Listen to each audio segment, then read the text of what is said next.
Blackhawks fans, welcome into the Four Feathers podcast. It's Johnny Nani alongside my guys Ron Luce and Tony Marchese. Welcome to season 6, episode 2 of the Four Feathers podcast. We're doing Blackhawks season preview tonight.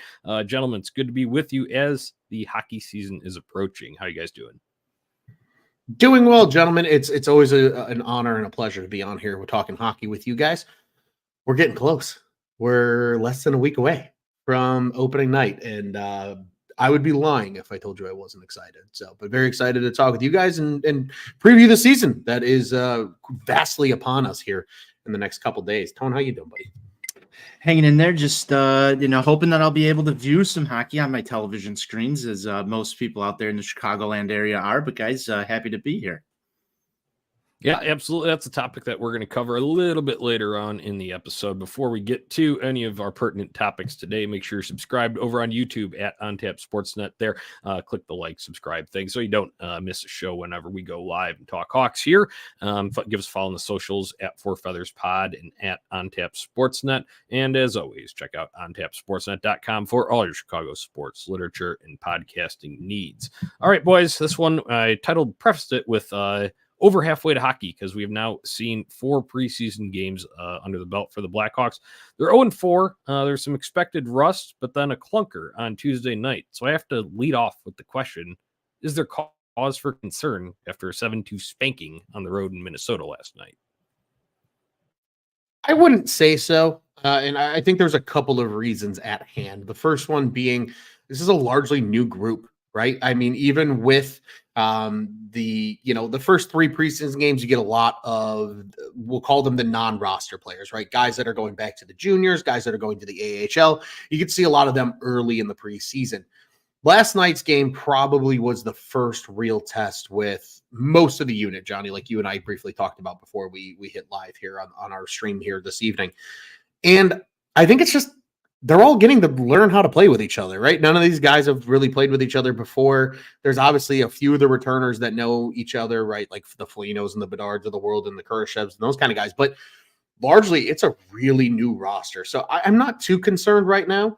I think if we're 10 games into the season and we see last night's game on repeat about 3 or 4 times, then there might be a little bit sense of concern. But I think for now, it's just guys feeling each other out and learning how to play as a full team after – having not done it for the first 3 preseason games so far.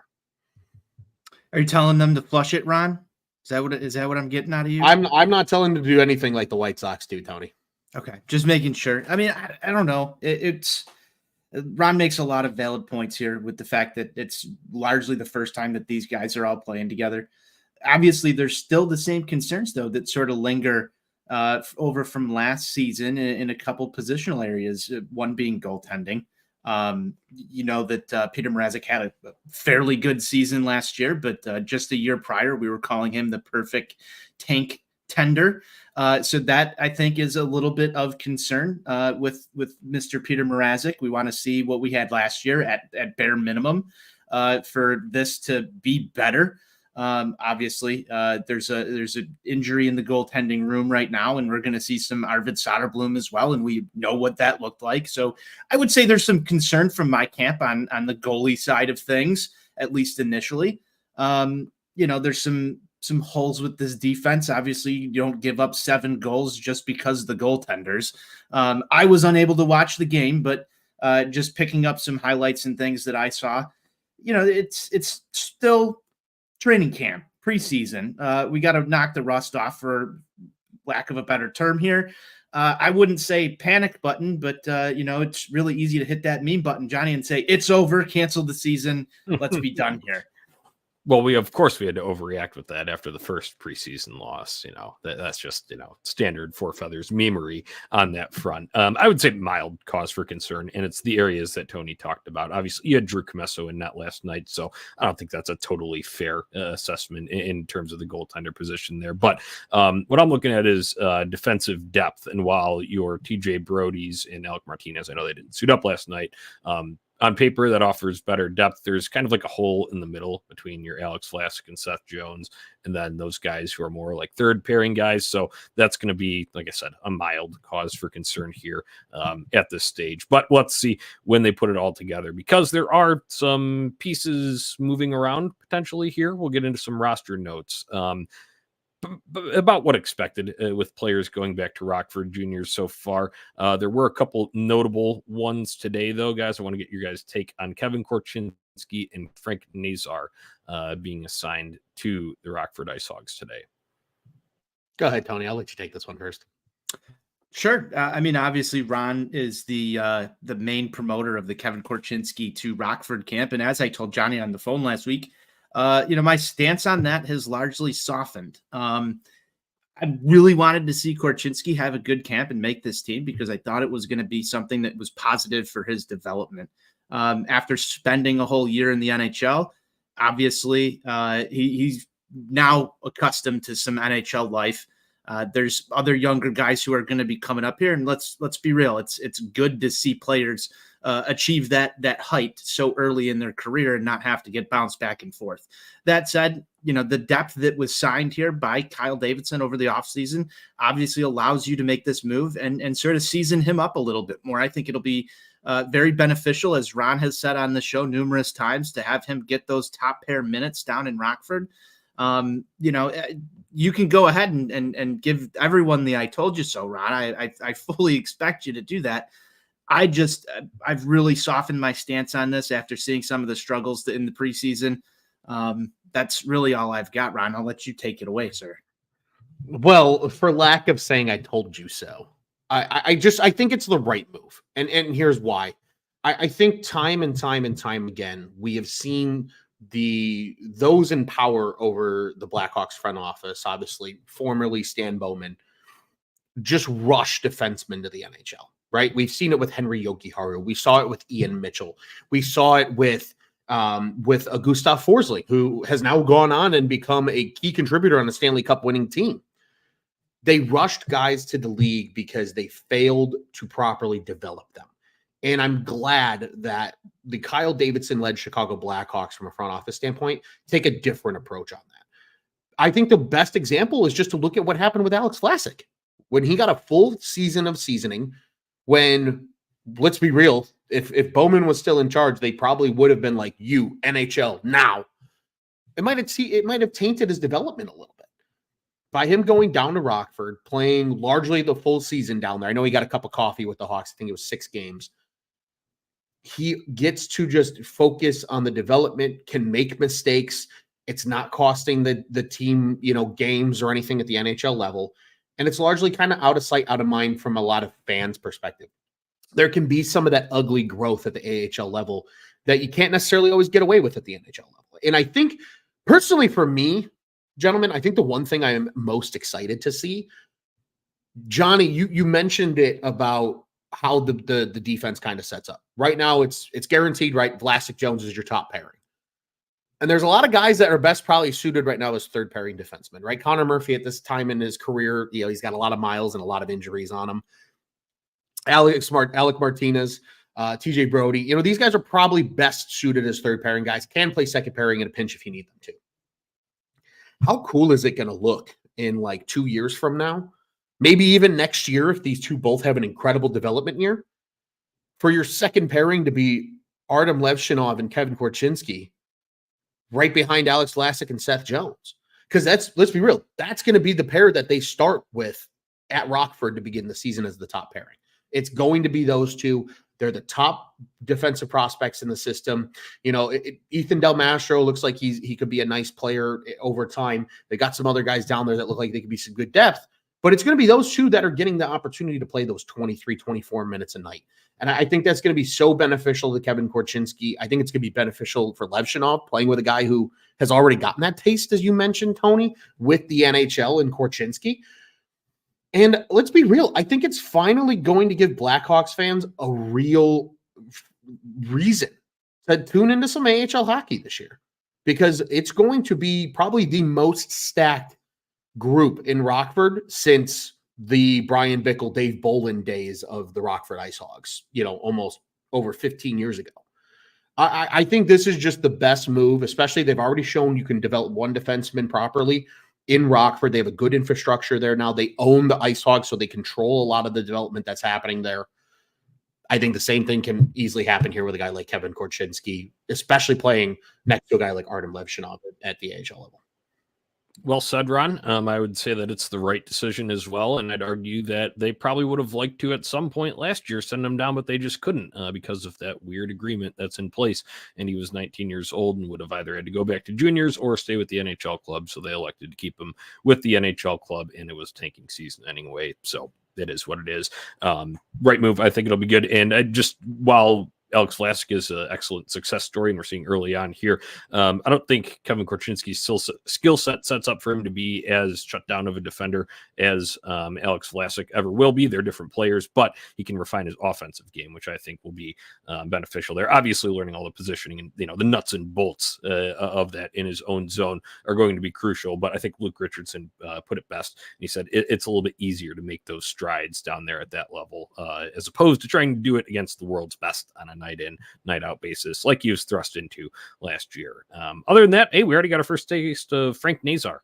Scored a goal in that afternoon, or I guess morning game for the Rockford Ice Hogs upon being sent down today. So we all knew this one was coming. He's going to play first line center down in Rockford, and like you said, Ron, lead that stacked group. So it will be interesting to see some tidbits from the AHL level this season, whether that's taken in full games or seeing some highlights and whatnot on the timeline. All right, other roster notes of note for the Blackhawks here with Wyatt Kaiser's little injury delay. That was kind of a murky situation for a little bit, but he's ramping back up. But doing so this late probably means he won't be ready for opening night. That leaves an area of concern, that mild concern that I had mentioned earlier in that middle of the bottom of the defensive depth group. Essentially puts Isaac Phillips, Nolan Allen in the running there as your depth defenseman there. I'll just lead off with Isaac Phillips. I've liked how he's used his physicality, but we saw him positionally struggle last year, and I understand he's had an odd development path in terms of the COVID year and all of those things that went on there. But if he's going to be in there, I just would like to not see him overexposed. That would be my notes there. Anything on that from you guys? Nolan Allen too. Yeah, that's another interesting name in the pool.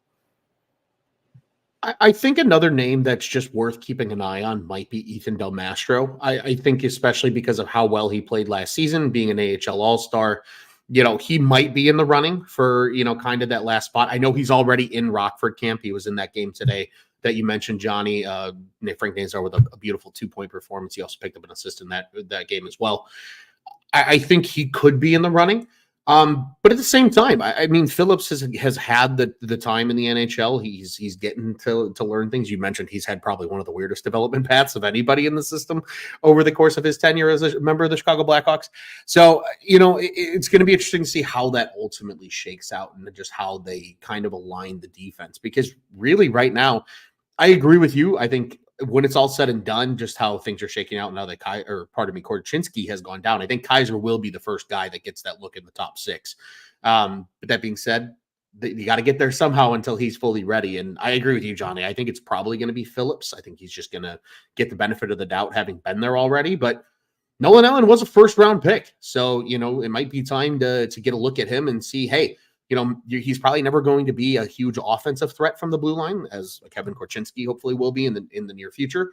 But certainly a guy that, if he's playing reasonable minutes, maybe if he's playing with a guy like Connor Murphy, who can really kind of pick up some of the slack if he, has those moments of out of position, just the natural young rookie, NHL defenseman type moments, could still be an interesting guy to keep an eye on and see how his development at the Rockford level over the last couple seasons might translate to the NHL.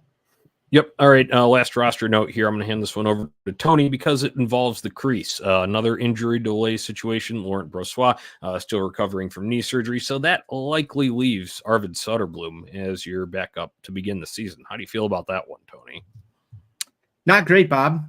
That's my reaction to that. And this is something that we talked about, Ron and I, just last week over on episode 1. I love the depth signing here with Brossoit. It just feels, Johnny, to me, and this is speaking as a White Sox fan to you, another White Sox fan, like these injuries and the bad, we just can't shake the bad away from ourselves.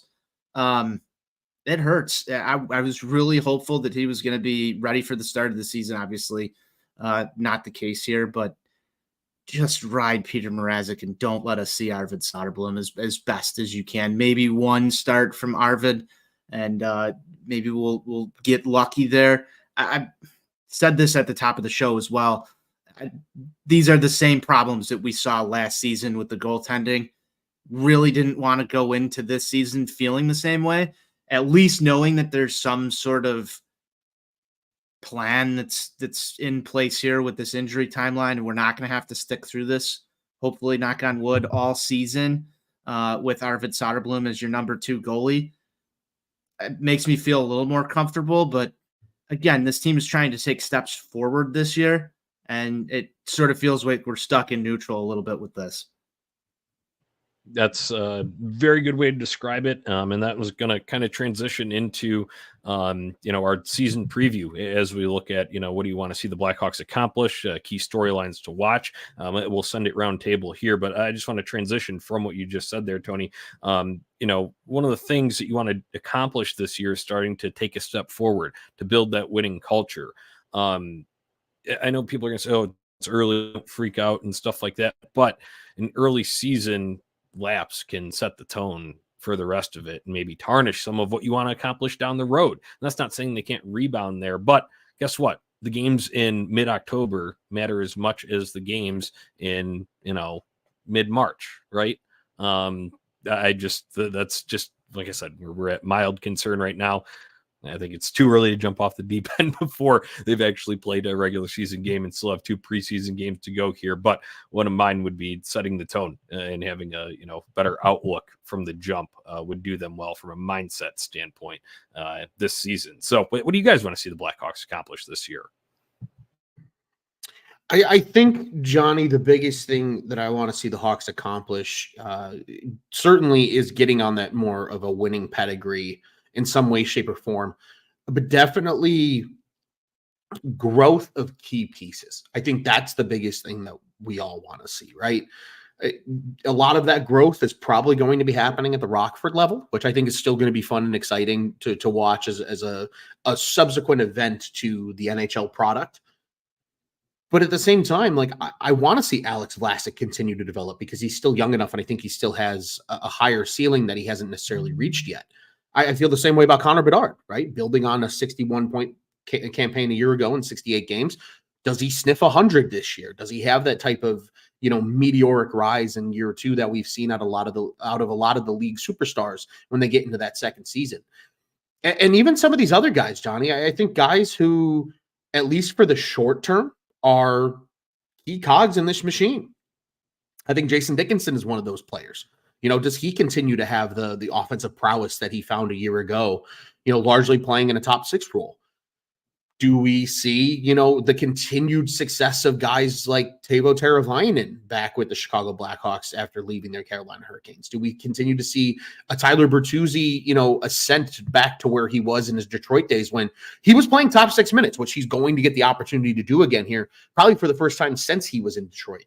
I think some of those are going to be the storylines because, right, Bertuzzi's under contract for 4 years. Tavo's, under contract for 3. Obviously Bedard's the face of the franchise. Vlasic's locked up for long term, and even some of these other guys that earn those little 2-year deals to stick around and helps establish that culture that you mentioned, Johnny. So I think for me, it's a year of growth. And it can be from veterans who have been around the league for a while. But I think growing into their roles, growing into potentially better players, especially for the younger players, just growing into the mold that the Blackhawks want this roster to become. Because in the next 2 years, sure, a lot of these names probably won't be here, let's be honest, especially the likes of Pat Maroon and Craig Smith and those type of players, but they're still going to leave behind an impact on the young guys who are already on the roster that we know will make it opening night, and they'll be playing out in Utah for game 1 here in less than a week. But some of these other guys that might start the season in Rockford that we might just inevitably see because of injury at some point at the NHL level. So that's what I'm really focusing on and really what I want to see from this team. Would it be cool to see them really get into a playoff race late in the year and actually have a chance to make it? Absolutely. But as long as it means growth from game 1 to game 82, and it doesn't have to be linear, but as long as you end up higher than where you started, I think that to me is a successful season from the Chicago Blackhawks, given where they are in the state of the rebuild. I take what Ron said, and I think, a good way to sort of sum that up is to develop an identity. We all knew what last season was. It was Connor Bedard's rookie season. Like, that was the highlight of the Chicago Blackhawks. You knew you were still going to sort of be middling down there around the bottom of the league. I think what is most important to me is the words of Kyle Davidson saying it's time to take that next step. And Ron talks about it a lot with the growth. And as Ron mentioned, there's going to be growth in different areas. Obviously, for me, I'm looking in between the pipes, in the crease. There's not a lot that's different this year outside of a free agent acquisition. What is Brassard going to bring to the table? Is he going to be around here long term? The start's going to be delayed. We just talked about that. But where does he fit into this picture? What does Drew Commesso look like in Rockford this season? I think is a huge storyline for Chicago Blackhawks fans to look at and say, is he the goaltender of the future? Is he taking steps forward? We've sort of seen some signs of growth, and we've seen signs of concern from Drew Commesso so far. So that's going to be a big storyline. But on the offensive side, there's one name, Ron, that you didn't mention, and I think that this one's really important, and it's really important to get this one right, and it's Lukas Reichel. What is Lukas Reichel? Is he ass? Is he a good player? Is he somewhere in between? We don't know. There's been a lot more ass than there has been good player. Camp hasn't looked good. I know I asked you guys this question, or at least Ron this question once. Can Lukas Reichel play his way off this team in preseason? I think I saw a stat the other day that 5-on-5 shot attempts was like something ungodly. It was like 28-3. 28-3. That's not great at all. So I think there's still a chance that Lukas Reichel can become a productive player, but they're going to have to make up their mind somewhere along the course of this season if he's going to be part of this long term. On the defensive side of things, Ron, I think you talked about the one name that's really important here at the NHL level, and that's Alex Vlasic. Him continuing to grow. I want to see a little bit more offense out of him. And then as an overall unit, and it's not just on everyone else, it's on Connor Bedard as well. I want to see Connor Bedard get through a full season healthy. I know we can argue till we're blue in the face about whether or not, Connor Bedard put himself in a vulnerable position, if it was a clean hit, not a clean hit. You want your star player on the ice. We want to still maintain that we're going to protect Connor Bedard. We're going to protect our star players. And so I want this team to come out this year and have an identity, and that identity should be that they're tough to play against.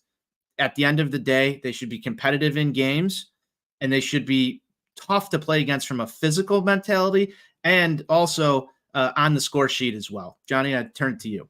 That's perfect. So that transitions right into the next little note in our rundown here, and that's key storylines to watch. Can Luke Richardson harvest that winning culture? Because before it was kind of just about, developing guys, keeping guys motivated on a day in, day out basis. Now we're going to see a little bit more X's and O's. Is this guy the real deal? A long-term coach that you want here with this thing for the long haul. So that's one that I'm watching. And then a little bit on the development side will be, can the D-core basically solidifying your defense? Can the D-core and in goal? Can we have the development strides needed? And a lot of that will take place at Rockford, obviously, because they have signed veteran placeholders to not overexpose those guys, which I commend Kyle Davidson for. But that's only just a Band-Aid if you're not getting meaningful development from your Nolan Allens, from Ethan Del Mastro, from Kevin Korchinski, from Artem Levchinov, from Drew Commesso at the AHL level. So mine's a little multi-layered on there. NHL, it's time for Luke Richardson to step up, lead a winner, and AHL, it's time for these guys to develop into contributors for the next great Blackhawks team, hopefully. 100%. And I think we're going to end up really hyper focusing a lot on Rockford at times this season, just because of the amount of players that are expected to be, like you said, Johnny, the part of that next great Blackhawks team, right? The Frank Nazars of the world, the Korchinskis. Johnny loves grainy highlights. Hey, actually, they don't look so grainy. They actually look pretty good this year. I'll give hockey credit. They do much better with it than baseball does. They do. They do much better with it from the minor leagues down on the farm in baseball. But I mean, it's going to be a fun season. I really think a lot of those guys, you're going to quickly find out who is, very close to ready to join the Blackhawks. Like, I think one or two of those guys are going to have a lot of promise early in the season and keep it early and often. But I think there's going to be a lot of guys that you say, hey, you know what? It might take them a year or two to develop, and that's okay. They have the ability right now, especially with a lot of the signings that Kyle Davidson made, right? It's kind of that 2-year window where Bedard's contract is up. You sign him, you sign who you've deemed as a part of your core, and then you build around those pieces. And, but you can still start to establish that winning culture, like you said, Tony, and find that identity as well. It's going to be fun. I am purely just like little kid excited on Christmas morning right now for what's going to unfold at both levels, both at the NHL and the AHL level for the Blackhawks. Any other storylines from you, Tony, before we move it on along? No, I like what you said about Luke Richardson, though, Johnny, and I wanted to just sort of rehash that with you guys. And I saw the story from Ben Pope. I know he brought it up today as well, that it's the first year that you can really evaluate with Luke Richardson, what he has in terms of, expectations and putting expectations on, wins and losses. And I don't want a prediction for wins and losses, but just an early feeler, gut feel. Do you guys feel at this moment that Luke Richardson's going to be the guy? Just a prediction. Do you feel that he's going to be the guy? Just gut feeling. Yeah, he's Chad Luke Richardson, right? I mean, that chin, come on. He just looks like a winner. No, seriously. When you actually dive into some of the nuanced answers to questions that he has given regarding the X's and O's, I think he is very well equipped to do it. Obviously, you need to produce results. This is professional sports. It's a results-based business. That's why I mentioned him as a major storyline to follow this year. However, I think he has the intangibles on lockdown. You got to remember, he was an assistant coach. He took over in a playoff scenario. I know it was weird with the COVID bubble, but he does have plenty of experience in this role, especially in terms of dialing down into the little nuances of the game that will ultimately make you better and create a winning culture, what have you. So I think he does, but the results have to be there, because guess what? If not, then you're going to be pushed out and you'll be remembered as the rebuild coach. So yes, I think he has the gall to do it, but now it's time to execute. Yeah, I largely agree with everything Johnny had to say. I think just the only things I would add there is, he got a lot out of this Blackhawks team in that first season. And I think where it really stood out to a lot of people was post-trade deadline, because they played some okay hockey down the stretch and really surprised a lot of people. And again, they played their way into that third spot, and that's what ultimately landed them Connor Bedard. I think last year was a weird year, and you even heard him talk a little bit about it on the Every Shift episodes kind of throughout the offseason. When they asked him about his thoughts on the season, he admitted, he's like, when you're as hurt as we were, it's hard to work on things because you don't have the same group day in and day out on the ice. I'm hoping for the Blackhawks standpoint and for Luke Richardson's standpoint that this team actually remains largely healthy. Obviously, there's going to be bumps and bruises, and there's injuries are going to be inevitable, right? You're going to have guys that miss 2 games here, 2 games there. That happens. But it can't be the laundry list that we saw last year. Johnny and I were singing Christmas carols about the length of the freaking, nine injury. players on IR at one point, Ron. Yeah. Dasher beat the Calgary Flames in a game there, by the way. They sure did. And I think that was such a huge storyline, is maybe why we didn't see the same kind of TW and grit that we've come accustomed to seeing with Luke Richardson coached teams here in Chicago. Really, I'm hoping for his sake that this team stays healthy, because then I think we will finally feel the actual true Luke Richardson effect of what he brings to the table as a head coach. I agree with Johnny. I think he is the guy, and for everything that Johnny said, I just really hope that the team largely stays healthy, so that way he can actually institute the principles that he's been trying to instill in this hockey team. Yep, that's a good question. Let's turn it back around to you, Tony. Answer your own question. Do you think Luke Richardson's the guy long term? I'm love what Ron said here in terms of the health of the team. And I thought that was an important sort of piece to get to with this, is that last year was so hard to evaluate. And Ron summed it up great, so I don't need to rehash it. But I go back to the season just 2 years ago, and there was a lot of TW. There was a lot of grit. And I know we've got Steven in our comments here. He's loving this talk. But I really do believe that we will see, as long as this team remains largely healthy, some of those same effects working with the veterans. I mean, I go back to a guy like Max Domi, who we loved in his time here, and what Richardson was able to pull out of some of these lines with more vets. So I do believe it'll get better. The game yesterday, not great, but we'll see what it looks like in about 2-3 weeks. And I think we can get a clearer picture of what this is actually going to look like. So to answer my own question, yes, I do have faith that he will get the job done. All right. Those will be some fun storylines to look back on as we check in kind of mid-season and then reflect at the end of the season. We'll try to revisit some of those key storylines and goals of what we wanted to see the Blackhawks accomplish here in 2024-25. Okay, on to our next topic, and that is the new Chicago Sports Network. Obviously, the predominant theme right now is that a lot of people can't access it. Yeah, there you go, Tony. Like the reaction. That's how Xfinity customers are feeling right now, because they can't access it right now. There's no deal in place with Comcast there. So aside from that, because let's just air it out here. I just want to get this out of the way before we have a million comments and replies about it. We don't know when that will be done. I would assume, as Jeff Agrest from the Chicago Sun-Times, I think, laid out very well last night during that preseason game, that it will be around, what'd you say, around the 10th of October? Is that their first game on CHSN is Friday, October 11th. Okay. So, yes, in that range right there, that's probably when you can expect it. And what do we have to go on to that precedent of all these deals? If you're a Cubs fan, remember the marquee standoff until morning of opening day 2020. Just recently, luckily I had CHSN, so I can give you guys a little bit of takes here in a little bit. But with DirecTV, Disney was lost because the contract expired on September 1st. Guess what? By next college football Saturday, that thing was back up for game day. We're able to get on ESPN, ABC, FX. I would imagine that timeline will probably be in place for CHSN with Xfinity customers. So sorry you can't watch the rest of these preseason games right now, but once again, that's on the network and that's on Xfinity, the provider. So let's get into the nuts and bolts of CHSN. I think one thing that a lot of people noticed first and foremost was the score bug. It's vertical. There's logos, no abbreviations, and the placement of shots and timers is all just kind of on the left panel of your screen there. Ron, your thoughts on it?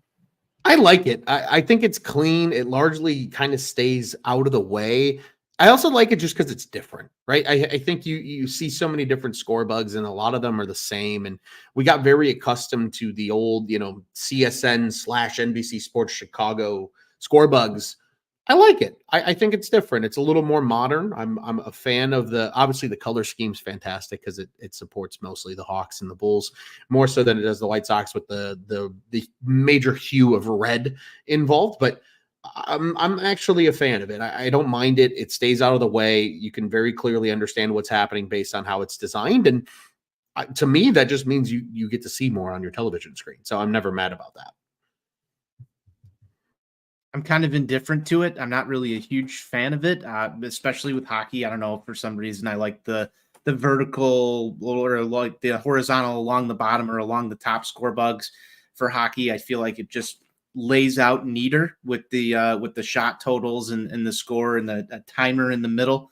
It's going to take a little bit to sort of know where to look to see things, but for all intents and purposes, as Ron said, it seems to stay out of the way along the boards more and not really interfere with where things are going on the ice. So I think that's a positive. So I'm sort of indifferent on it, Johnny. I'm not really leaning one way or the other. It's just, from a change perspective, it's just not where my eyes normally would float to on the screen to try and find the score.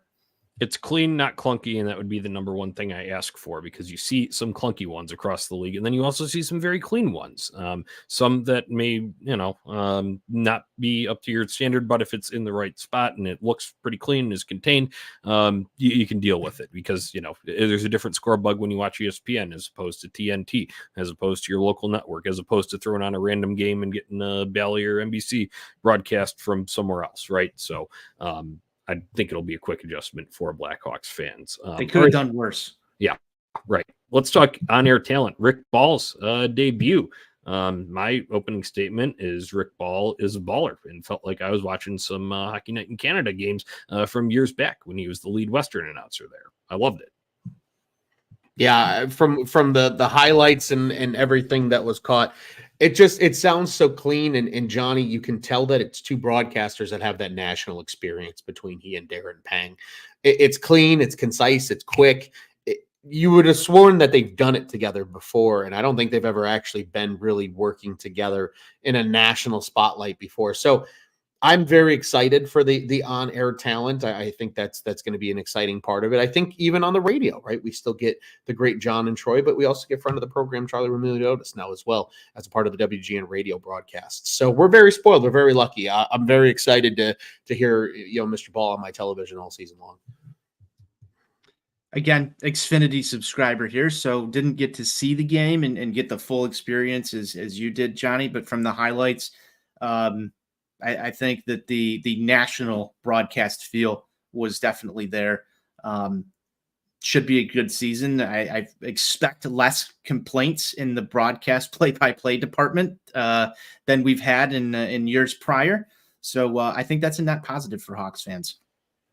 Rick Ball knows puck. I'll close it with that. Whereas I do not believe his predecessor did very well. So I think that's a good wrap up on CHSN. Check us out over on at Four Feathers Pod on social media. We'll retweet whenever any updates become available. So stay tuned over there. All right, on to our regular segments. Ruffle some feathers. I'm still feeling pretty tame in preseason, but it looks like Ronald has one for us. I'm always ready to ruffle some feathers. I don't think I've had an episode where I didn't ruffle feathers. Actually, that's not true. There was one, and it was with you, Tony. It was over the middle of the summer. You're our lead guy tonight, Ron. And me and Tony are staying even. Yeah, right now, so. I like to ruffle some feathers. This is slowly becoming probably one of my favorite segments on the show that we've ever had. Gentlemen, I need people to stop thinking that Seth Jones is terrible. I need people to get their head out of their ass and stop thinking he's not a number one defenseman in the NHL. It bothers me. And you know what? I may have played a part in this. You 100% played a part in this, because I was having a pleasant day. I was fully expecting to come on here with no need to ruffle feathers. And Tony sent me, it was a reply to Ben Pope's article. We're just talking about the team and different things like that. And the reference to Seth Jones' top caliber. And the guy was like, well, you can't reference him as top caliber because he sucks. And I'm like, people need to stop thinking Seth Jones is terrible.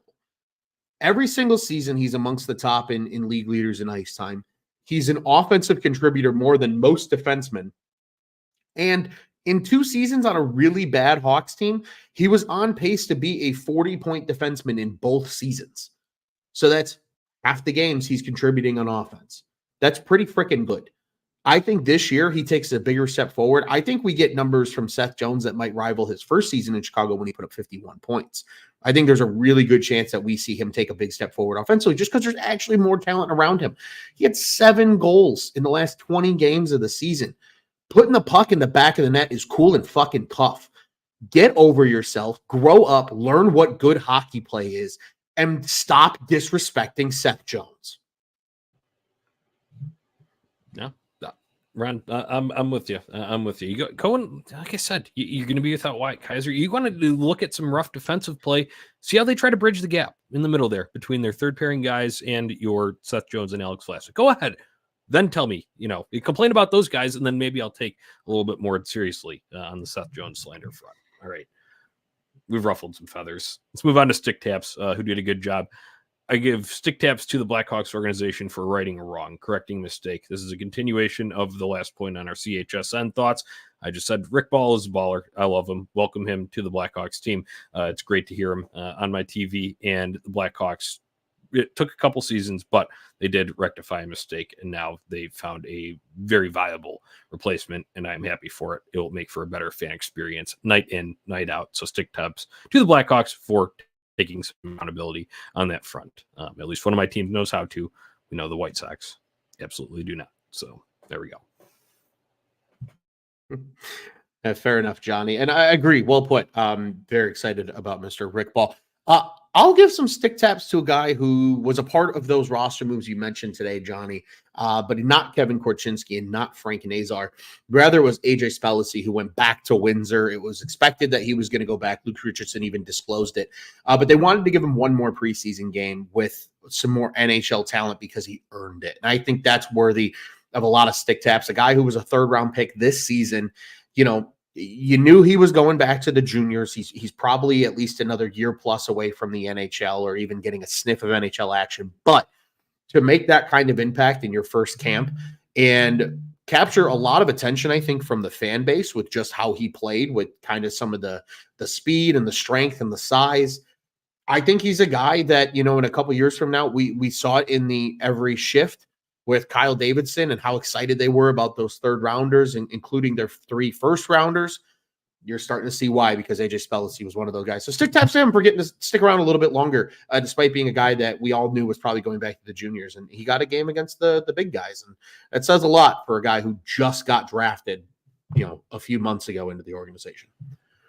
Yeah, some guys just have it, and he's just a very good athlete, as they talked about. Everybody went wild with the storylines about him and his football background and all of that before, but I liked the way Ben Pope framed it, that now we can have hockey things to talk about regarding AJ Spellici after a strong preseason training camp showing. So, Tony, you got a stick tap before we move it along? I've got 2. The first one goes to NBC Sports Chicago in closing their last day of programming.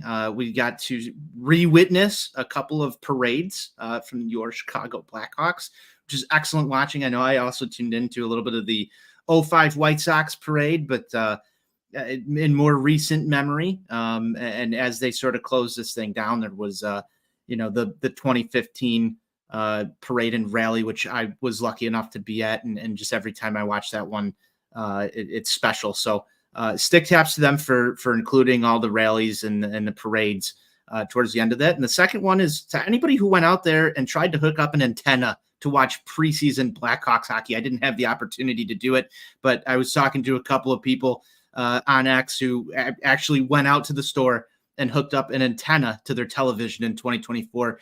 You are a dedicated fan, so stick taps to you.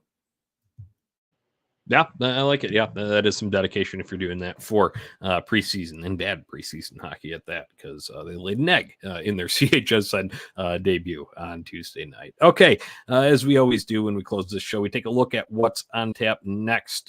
Pair of preseason games left. Friday will be a regular home one against those same Minnesota Wild. Hopefully a little payback, even though it's just preseason. You just want to see a much stronger effort across the board. Saturday is the Milwaukee preseason game at Pfizer Forum. They'll play the St. Louis Blues there, 7:00 Saturday night. And that brings us to Tuesday. It'll be NHL opening night. Your Blackhawks are in Utah. So that's a little history on that front there. First ever game for the Utah Hockey Club, 9:00 puck drop on ESPN. So if you don't have CHSN, you don't have to worry about opening night just yet. Once again, hold out for that Friday night game when their first CHSN regular season broadcast is scheduled for. Guys, I'm excited. It's hockey time. It's hockey time, man. I'm so pumped for Tuesday. Unfortunately, I am also in the same camp as Mr. Marchese, an Xfinity subscriber, so I probably won't get a chance to watch the final 2 preseason games this weekend, but it is all good. It is all dandy. It is all fine because I have my calendar circled, X'd, starred, whatever moniker you want to use to mark an important date on a calendar for Tuesday at 9:00, because it's going to be, Johnny, as you mentioned, a little bit of history. The first team to ever play in Utah against the Utah Hockey Club will be the Chicago Blackhawks. And hopefully it is their first win of the 2024-25 campaign. And it's one of those good old late games that I know you two both love near and dear to your hearts. I'm also very excited. I'm here for some late night hockey, and hopefully we'll be able to maybe go live afterwards and talk a little bit about it, a little late night owl type game and show afterwards. But nonetheless, Tuesday, super pumped. Cannot wait. Absolutely. You guys said it best there. It's just about hockey season, and I'm hoping this year's a little bit better and we have a lot more fun as Blackhawks fans than we have in the past few seasons. Maybe we'll have a better trade center coming this year than we've had in years past. Maybe we'll have I know we're going to have a ton of fun with the Winter Classic. And I really need to hear it because it's almost here. Ron, please tell me how good Connor Bedard is. He's so good. He's so good, Tony. Thank you. That's what I needed. We are officially #back. Yes, we are #back. We appreciate everybody tuning in to the Four Feathers podcast season preview episode here. This was season 6, episode 2. We'll be back at you as soon as we can, probably after preseason wraps up, maybe talking a little bit of regular season, like Ron had mentioned, perhaps something regarding that opening night game before they continue their trek into regular season hockey. Once again, we appreciate everybody here. If you want more Four Feathers content in your life, make sure you're subscribed on YouTube at OnTap Sportsnet. Give us a follow on the socials at Four Feathers Pod and at OnTap Sportsnet. And check out OnTapSportsnet.com for all your Chicago sports, literature, and podcasting needs. I'll do it for this show. Boys, have a good evening. Until next time, let's go Hawks. Let's go Hawks. Let's go Hawks, baby.